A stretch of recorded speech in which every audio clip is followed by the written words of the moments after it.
Hey, what's up guys? So in this video, we will see how to use the preview app on the iPhone 17, 17 Pro and the 17 Pro Max. To do that, first of all, just open the preview app. Now on this page, first of all, you will find the option of new document. Now if you tap on new document, you will be able to create a new document. Now on this page, you will be able to draw or write whatever you want.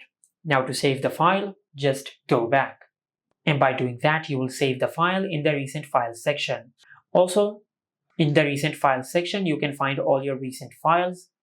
And if you tap on shared, you can find the files which you have shared. And if you tap on browse, you will find the files which you have created. And finally, you have the option of scan document.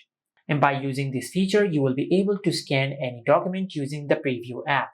Now, let's scan this document. Now, as you can see, it has automatically scanned the document. Now, to save the document which we have scanned, just tap on Done.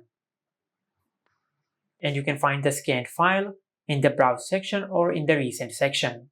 Also, you can find all your files in the Files app. Just like that. And this is how you can use the Preview app on the iPhone 17, 17 Pro and the 17 Pro Max. Make sure to like, comment and subscribe. Thank you for watching.